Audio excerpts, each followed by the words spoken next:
Hey guys, I'm Dave and welcome to the Weird Kids Show. Today I got another prop tutorial for you. You know, just recently I had taken this oversized rat skeleton and turned it into a mystical creature. And I had so much fun with that and I had such a good response from it, I decided to follow through along the same lines. Have any of you heard of the term kit bashing? Kit bashing was a term coined by model makers. When I say model makers, people who built plastic models like model cars, model boats. You understand what I'm saying. So to kit bash, you would take a model kit from this company and a model kit from this company, and you'd rob pieces from this to put it on that, and you would just go back and forth until you had something that had a little bit of both. Okay? And I'm planning on doing that today. So what am I going to use? Okay. I've got another rat, but this is the smaller dollar store version. You can find these at the dollar store. They should be starting to show up now as we're getting close to Halloween. It's a buck. It's cute. I like it. You know, he can just kind of sit there. I've seen people corpse these things and add hair to them.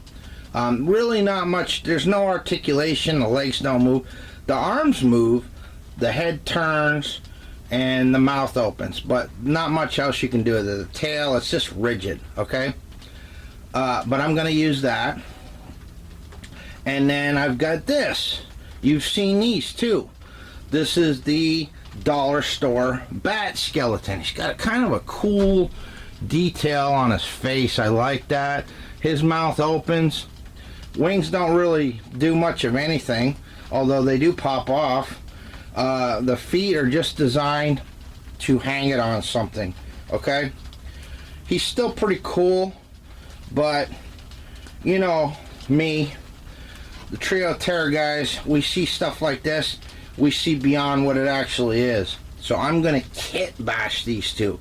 That means I'm gonna rip them both apart and combine them and create something totally different. I don't know what it's called yet, but let's say it's along the lines of a winged hell demon. Let's call it that for now. I don't know what it'll end up being because I don't know what I'm doing. I'm making this up as I go along.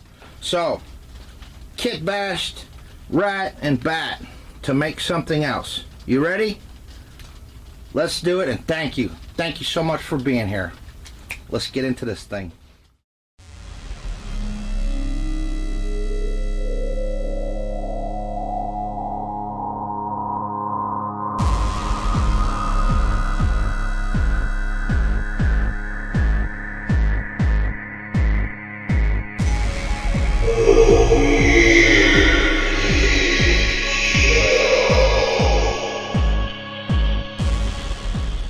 Alright guys, here we find ourselves yet again.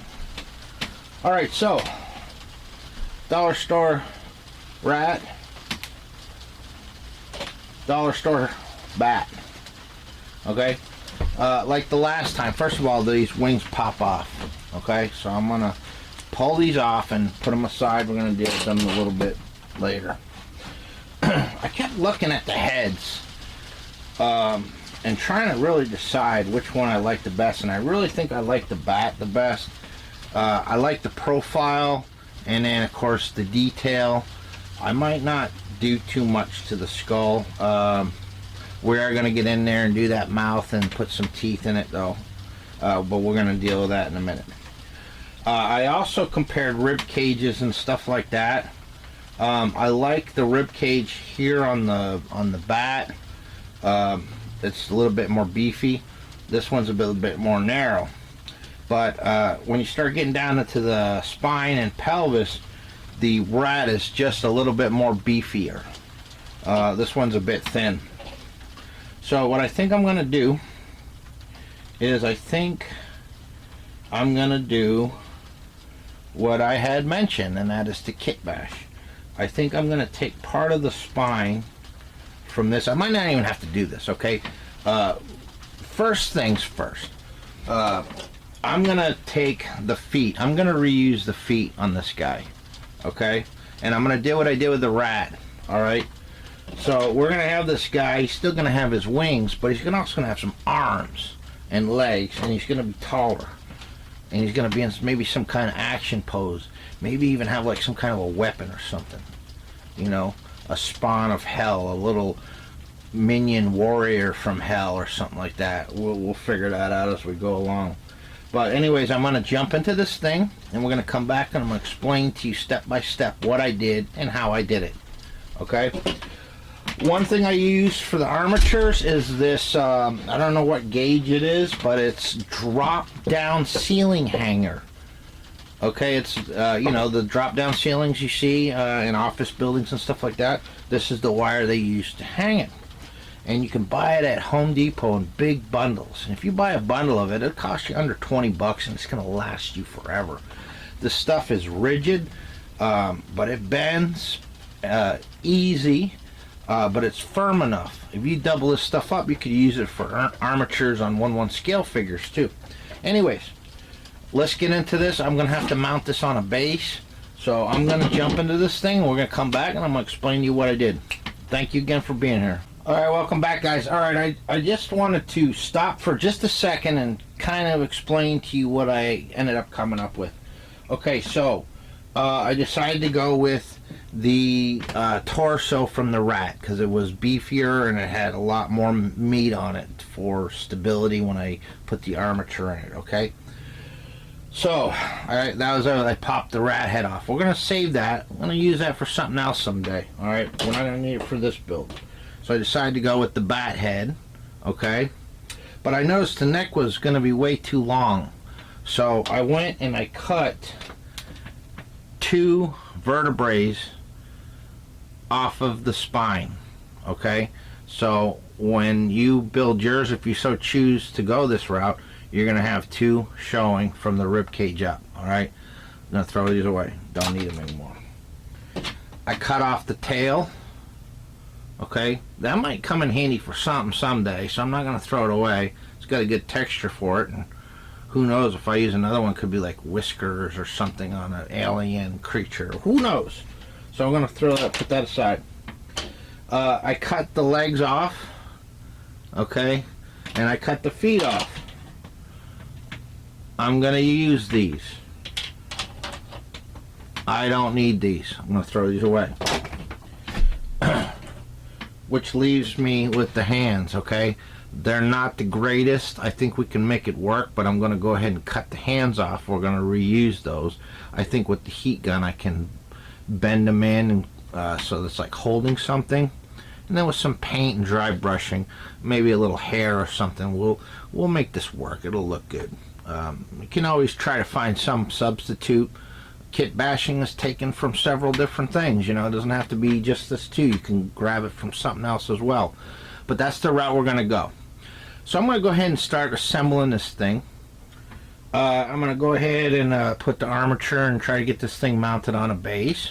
We'll come back. I'll let you know what kind of measurements and whatever I came up with. So stick around. I'll be back here in a sec. Alright guys, so we're back. And I wanted to stop for a minute because I wanted to show you the last step on this before I got too far. Because I added a little feature here at the end. Anyways, so as I said, I took my drop down ceiling wire, and when I took the arms off, it already had holes there, so I ran the wire through and then bent it where I wanted the shoulders, and then I bent it where I wanted the elbows, and then I just kind of calculated how much forearm that I needed and then cut it. Okay, now down here in the pelvis I did have to drill a hole through, and I ran the wire through and bent it to give it a little bit of some hips here, and then I bent it for the knees, and then the base I drilled holes into the feet and stuck it in the base. Now I like to use a mixture of super glue and then hot glue on top of that. The hot glue I use to tie it in at the end, so everything's been super glued and allowed to set, and then I would just go and tie it all together with some hot glue just to give it some extra added support. Now I did have to shim here. The holes are much bigger, and I noticed that they're not straight either. One hole is further down, so you need to work with it as far as posturing is concerned. And he's kind of slunched forward a little bit. Of course, he's going to have his wings at the end. Okay, so he's going to have arms with wings, going to be flying creature. That's going to be cool. I can't wait to see how this turns out. But yeah, so there we have it. Now, what I had done is I told you I cut off a few of the spine, part of the spine, and left 2 vertebrae. Okay, so I could have just glued the head on there just as it was, but I decided that I wanted to use the original neck plug from the bat. So what I did was I cut it off, okay, and then I drilled a hole in the bottom, and then I cut a piece of wire, just a little piece that's going to go in here as a shim, okay, and then I'm going to feed it down through and super glue the whole thing. This is going to go down snug, and super glue the whole thing so that I'll have the actual neck plug from the bat to go on here. So then the head will be, I can turn it and pose it a little bit, okay. The one last thing that I did that I need to tell you about now is I ground the teeth off, okay, because when we get into the corpsing, which there again, it's a corpsing technique, but it's not corpsing. It's not for a corpse, it's for like wrinkled skin. All right, so I ground the teeth down because I'm going to make teeth out of Primo polymer clay, but we're not there yet. All right, so what I'm going to do now, and I just dropped this thing, and I was like, okay, I could have cut and then started over everything, but no, this is a real show. A good example. See, you do this, it's sturdy. It's not going to go anywhere. All right, so the super glue, wire, and hot glue works really good. So you have a sturdy prop. All right, so I'm going to go ahead and put that neck post on. I'm going to attach this head. Okay, and then I'm going to go ahead and attach the hands. I'll come back one more time, and then we'll get into probably the filling out the arms and the corpsing. All right, so hang tight. All right, so I went ahead and I cut the hands off. Okay, and then I took this is it's a bit precarious, so you want to wear some gloves, but I took a drill bit and I slowly drilled the back. Now what it did was it actually like cut it down the length, so you had like an empty gap because the bit is bigger than the hole, but I needed that size bit because that's the size wire we need for a snug fit. So what you end up with is a cavity, but it's okay. You just want the hand to be able to go over the wire enough to where at least 2 sides are touching the wire, because we're able to glue that in place. All right, and they're glued, they're not going to go nowhere. This hand, I took the heat gun and then I turned it so that it looks like it's holding. I think he's going to be holding like some kind of a weapon.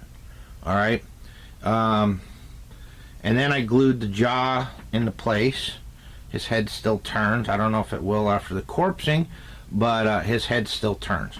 So what I'm going to do now is same thing I did with the other prop that I did, is I'm going to take the pool noodle and I'm going to cut it up in the strips and bevel it and everything, and then I'm going to start filling in the arms and legs. All right, so I'm going to do that. I'm going to do a little refresher on how to do that, and then we'll get into the corpsing. But first I need to fill these arms and legs in, so I'm going to do that. We're going to come back and then we're going to talk about getting into the corpsing. So hang tight. All right guys, welcome back. So he's all bulked out with the pool noodles. Okay, just as a quick refresher, cut pool noodle, all right, and then cut strips, and then take the scissors and bevel it. Cut all the sharp edges down until you get to the desired diameter. And then what I do is, once I have my piece ready, I'll push the scissors in and cut a notch in it, okay, so that it can be slipped on around the wire. All right, and then you can see that there is a seam here. All right, and then I just hot glued it as I went along. All right, so it's all secured. But what I did this time is I continued on and then went up to the rib cage on each side, all right, with the pool noodle, and glued it. And then what I did was I took a piece and beveled it and glued it here and ran it underneath to the back to here, just to give it some more filler, some structure. Otherwise he wouldn't look too good. So I'm happy with how that's looking so far. He's got a good posture, and I discovered that the glue didn't hold that great in the hip socket, but I like that because I can like pose him a little bit up and down. He'll go so far. All right, so now I'm ready to corpse. All right, corpsing, all it is, we're taking plastic, wrapping it around it, and we're going to take the heat gun to it. You can see how I did it in other tutorials. So we don't really need to cover that right now in this one. So I'm going to go ahead and corpse this, and then we're going to talk about what we're going to do next. So we'll see you here in a second. Alright guys, we're back. So I wrapped the whole thing with the plastic, alright, and it's ready for the corpsing. Now, because of how small he is, one thing I did do was to wrap the plastic around his eye sockets, okay? So I'm going to go ahead and corpse it as it is, and then I'm going to go in and cut those eyes out after. Might even have to put a little hot glue around it to secure it or blend it in or whatever. But we're going to see how this translates. So I'm going to go ahead and start corpsing this thing for you guys, just to kind of see how the process is.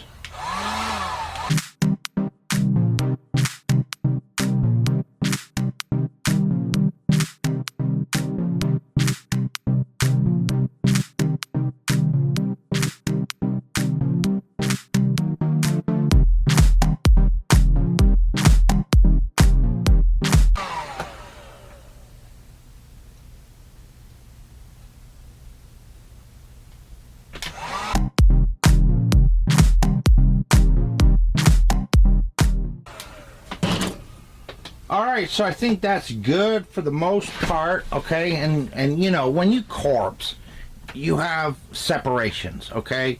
That's where the plastic will start melting, and then you'll start getting separations like this here, okay? Little seams will pop up, and that's fine. You can go back. I cut, you know, this is a raggedy one, but I cut thin strips and then go back through and put in fillers. If it's smaller areas like this, you can put some hot glue in there, and I know it's hot. I just take my finger and then wipe it real quick and then get it off my hands, as long as it's not sitting for too long. I wouldn't suggest it, you know, but that's what I do. But you can fill this in with hot glue, maybe even take a popsicle stick and smooth it out and blend it in. Alright, now his eyes are corpsed over, but that's not a problem because I'm going to go ahead and cut those out. And I got some eyeballs I'm going to put in there, some new ones, and I'll show those to you here in a second. So what I'm going to do now is I'm just going to go ahead and finalize these little areas here that need attention, okay? And then I think I'm going to go ahead and put his eyes in and maybe even start painting him. Alright, so we'll come back here in a second and I'll show you what I come up with. Alright guys, so this is where we're at. I just went ahead and primed the whole thing. The base needed to be painted black anyway, so everything just got slopped with black. But I'm not gonna do any of the details yet, like the dry brushing and all that. Right now is the time where I need to work on that mouth. Okay, so I'm gonna put, just like the other one, I'm gonna put a polymer clay tongue in there, and then fortunately I still have a bunch of polymer teeth that I made out of Primo translucent polymer clay from the last few builds. Now, not a bad idea if you're going to do something like this, and if you do a lot of things with teeth. It wouldn't hurt to, when you sit down and make your teeth, to just make a bunch of them, various sizes. You can always separate them and keep them separate.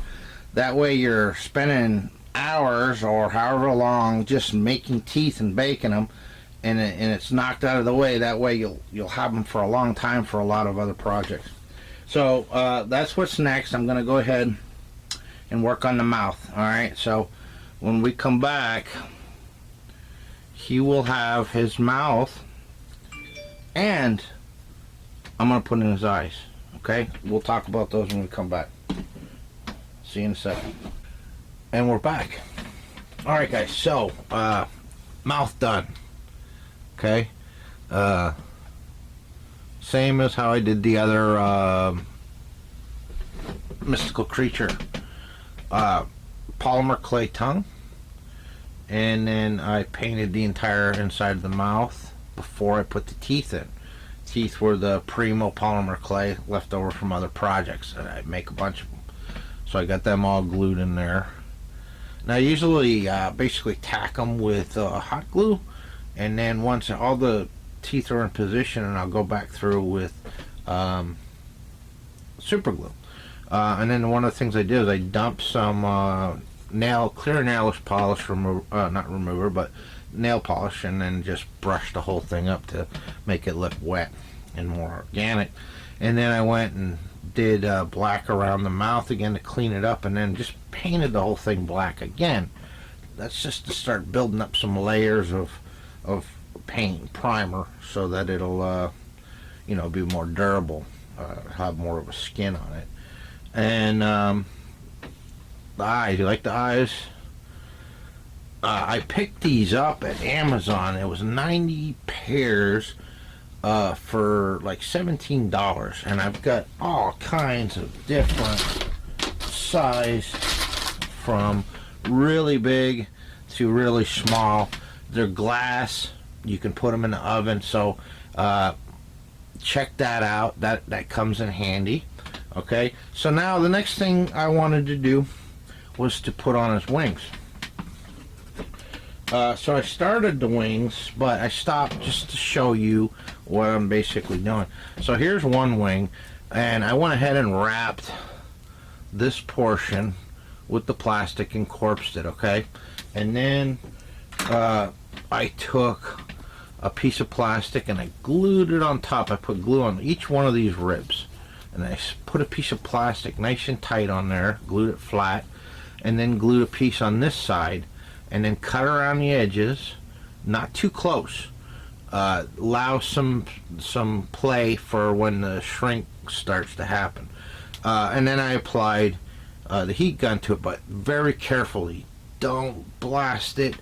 Control the heat, get in there a little bit, back off, just to see, because all you need to do is to see it start to curl and shrink wrap, and back off. Do it slow, or it could burn a big hole in it, and then you're gonna have to probably restart them, unless you want that look. That's like a battle-worn hell minion. Okay, once that was done, and I went ahead and cut like half moons, we'll call them half moons, in the to give it that bat wing look. Okay, then I'm going to go ahead, I'm going to finish these. I'm going to primer them black, and I think I'm going to attach them, and then when we come back I'll explain to you how I attached them, and then I think we're going to be ready for the dry brushing, and then getting on to the final details. And then the last thing that we're going to do is give this guy a weapon, maybe a loincloth or something. We'll figure this out as we go along. So, all right, wings. See you in a sec. And here we are, guys. I attached the wings, and then I went ahead and painted them black for a primer. So what do you think? They're still wet. once they dry, the next thing that I'm going to do is I'm going to go ahead and dry brush this and start bringing out the details. So after that, I think we're going to adorn him. I want to put a loincloth on him, maybe some chains or something, who knows. I'm going to play around with some stuff, but first things first, I'm going to go ahead and dry brush this thing, and then we're going to come back and I'm going to explain to you what I'm going to do next. So hang tight. Alright guys, so I went ahead and did the dry brush. Alright, that's, to me, that's like the defining moment. When I make something, painting it's one thing, because just to paint it a solid color is just not enough. The magic to me happens when you start doing the dry brush and it pops and brings out the details. So what I used, and Keith, one of the brothers in the Trio of Terror, is going to laugh. As you know, I painted it flat black to serve as a base primer. And then I used my go-to burnt umber. It's a color I love, and it serves me well. So if it's not broke, don't fix it. So I dry brushed the whole thing with burnt umber, and then I did a light dusting afterwards with another color I like to use, territorial beige. Earthy colors, and as you can see, it brings out the detail in the skin. So he's right now, I think he is, I want to call him a Hell Minion, okay? And he's 1/1 scale. Alright, so that means that this is how big he is in real life. So can you imagine like 100 of these transcending on you, coming out from the woodwork? So he's not done though. The painting is pretty much done, unless as I go along I think of something or I make a discovery. I'm happy with this paint scheme, but we need to trick him out now. So I'm going to give him a loincloth, and I think I've got some of this craft chain. I was thinking of making him some kind of a, I don't know, a chain that comes around, maybe like put a little hoop in the middle here with some chains, kind of just to give him some added features. And then of course I gotta make him a staff. I have a piece of cedar around here that I'm gonna carve up and maybe put some kind of a blade on the end of it or something. I don't know yet, but anyways, this is him painted, and now we're gonna get into the final details, and I'll come back and we'll wrap this thing up. I hope you guys try this. It's fun. Those skeletons have so much potential out there. You can do so much with them. This is one example. Stay tuned. Hey guys, quick pause in the build. Check out my shirt. You like it? I love it. It's super comfortable. I sell t-shirts now. I've got merchandise. I've got decals and mugs and hoodies, women's shirts, men's shirts, kids shirts. I'm going to provide a link down in the description. Please go check it out and get you a Weird Kid t-shirt. Embrace the weird, okay? What little profit I make off the merchandise is going to help me to buy materials to build bigger and better things. So please go check it out. Link down in the description. Back to the build. Alright guys, we're back and he is done. Okay, here we have him.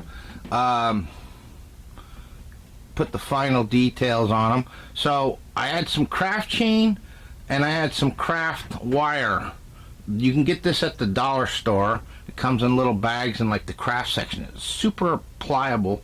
So I wrapped it around a pen, like a Sharpie, to get that circle, and then cut it, and then just put the links of the craft chain that I had onto the hoop, wrapped it around like a backpack, but I crisscross from the back, attached it there to that little hoop, and then just put a little black paint on that hoop in the middle.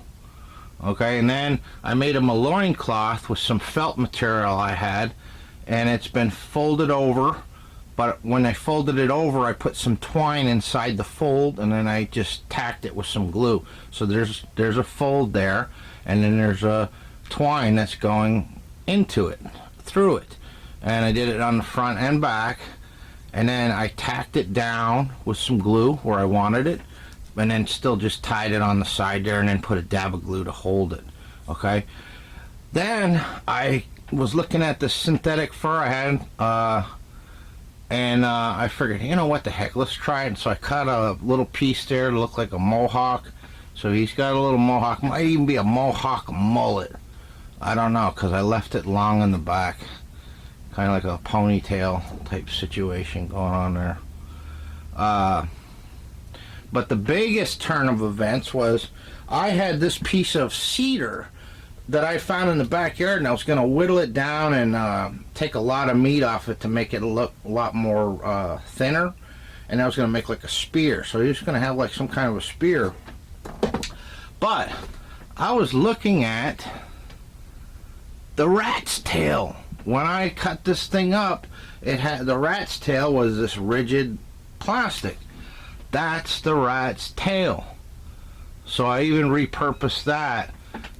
This was an old putty knife, plastic putty knife that I saw, and I just, you know, came up with my metal point design, cut it out, and then attached it, and then painted it black, and then dry brushed it silver.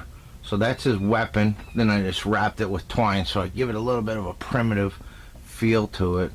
And yeah, the rat's tail. So talk about like not wasting and trying to utilize as much as you can from both props. That is a KITBASH, ladies and gentlemen. Okay, dollar store rat, dollar store bat, some corpsing paint, few materials, time. You can create something totally different. Okay, so here we have our 1/1 scale Hell Minion, and they're coming by the thousands. Be warned. I like them. I hope you do too. I hope you guys try. You know, I'm just going to say this real quick. I'm not going to make this video drag on, but I feel so blessed, for real. I'm being serious, people. I feel so blessed because I've been doing some of these prop tutorials, and you know, people, for the most part, you know, people could just not care, you know, but I've been inviting you all to try some of the stuff that I've been making, and I've been overwhelmed and touched that there's been a lot of people that have taken on the alien foam challenge, the creepy, you know, the dollar store skull tutorial. People have been doing that. I've been seeing them pop up all over the place, and it makes me happy because I just really genuinely want to help. I love this stuff. I would be doing this, I'd be making this kind of stuff whether you were watching or not. But you're watching, and not only are you watching, but you're inspired enough to the point to where you're trying to do it yourself, and I just absolutely love that. That is the payoff. So thank you, and thank you to each and every one of my subscribers. I'm closing in on 400. I'd love to be able to get to 1,000 by the end of the year, but I just want to tell you, you guys are awesome. I love you. Okay, so if you haven't done so, go check out my brothers, the Trio of Terror, which is Keith from Cobwebs and Candlesticks and Vic Springston from Graveyard Creepers. Between the three of us, we make up the Trio of Terror. And then please subscribe. Click the subscribe button, click the bell. That way you're gonna know and get notified when I make another video, and there is so much more coming. If you want to see more stuff like this or something even crazier, one thing I'm not sure of is the crazy ideas. It is the Weird Kid Show, and there's some weird on up in here to create stuff like this. Alright, so I appreciate you, and until next time, peace.